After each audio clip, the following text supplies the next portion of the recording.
Welcome back to the Cloth and Paper channel. I'm Bari, and I'm back with you today to talk about some cloth and paper products, but mostly about how I store them for easy use. So you can see here, this is kind of an overview of the different things we're going to be talking about today, and I'll go into each one in detail. So let's start off with one that you may be most familiar with if you follow me on Instagram, which is this acrylic holder, which holds a lot of Post-it notes. And I find this extremely useful. I put it just to the right of my computer screen, and I can grab a Post-it note at any time while I'm working, and then the Post-it note can go right in my planner or on my desk, reminding me to do something immediately, etc. And it's a lot better than having to go into a box or into a drawer to sort through things, because you can see them right there. And that's why I love the clear acrylic holders. The next thing I want to go over is one that Ashley gave us in one of our subscription boxes. And what they are stackable acrylic trays, and they have a mirror underneath, which makes them so pretty. And I change up what I put in these. Sometimes I have like decorative items or clips in there. Right now I have some backup Post-it notes where I already have an open pack. And then some pens and pencils. And if you're like me and you happen to use an iMac, the stacked cases fit perfectly right under the screen. Okay, next I want to show you a way to store some of the pens. And obviously this isn't all my pens, that they would never all fit in there. You can't fit the super wide ones, but the chunky ones fit on the first row, and then the back two rows fit pens that are a little bit slimmer than that. And you can see which ones that I have in there. Perfect for the Le Pens. And I probably should get some more of those because it's slim and you can see everything easily. My newest item that I have, it looks like on the side, it looks like it's going to be like a letter sorter, and it has dividers there, if you can see those clear dividers. And let me show you what I have stored in there. So, you know, I have like a message pad. I have the chunky pads fit in really well, and I like to have those available. I especially enjoy the one that says today, helps get me organized. I also have the personalized note cards stored there that we got in a subscription box. I believe it was December. They're really beautiful, and they have seals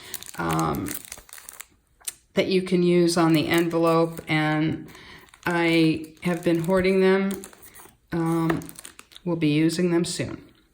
I have lots of planners that we received in here, from Slim to the vegan, which is, I mean, if you didn't get this, this is just a wonderful item. And I think Ashley is making us all become A5 users. And I know I will succumb to that. Another one that we received earlier on. And we received these plastic envelopes in one of our subscription boxes. So I have one of them that has some dashboards or journal cards that are on their way into my planner. And then I have another one that just has items that have to go in the planner or be written somewhere in the planner. So that's how I use those.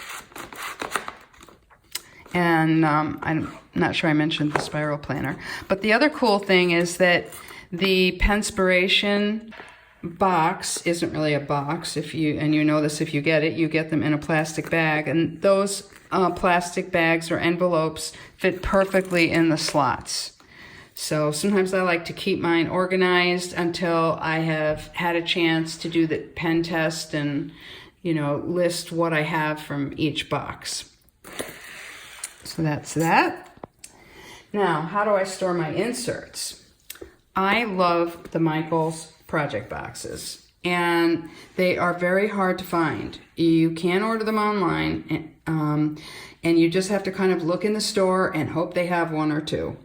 And so what I have here, my main planners are half letter size, which I use in my Louis Vuitton desk agenda as a disc bound, and then also A6, and then daily plans in my Hobonichi weeks.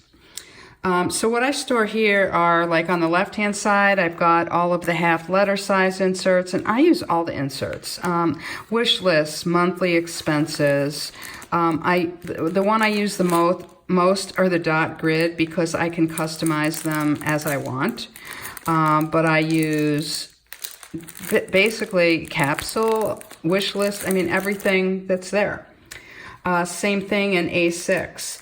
I have most of the same ones, plus some that were in a sub box that, you know, I wish I could get in multiple sizes. So one of the things that I do is I switch up my sizes on my sub box. So like for a couple of months, I might get an A6 size and switch to a half letter. For a while, I used pocket so that I was able to accumulate things in different sizes. And just to show you how slim these boxes are, that's it. And they stack really well. And they're lightweight, they're not clumsy, so that you can grab them out of a drawer or off of a shelf over to your desk to work. Here's a second one that I have, and this one is just of dividers, and please don't judge. I am a divider hoarder. If there is such a thing. I have extra dividers because I have other projects and planners that are going to be set up, but also because Ashley keeps introducing new colors and things that I just have to have. So I have top ones, I have months, I have side, I have mostly the CEO. I have many versions of those because I have multiple planners. So I love those CEO dividers. So hopefully you found some of this useful and maybe some ideas of things that you would like. And I hope that you'll consider following me on Instagram and YouTube. And if you are interested in the specific products that I used for storage, I will have links in both of those places.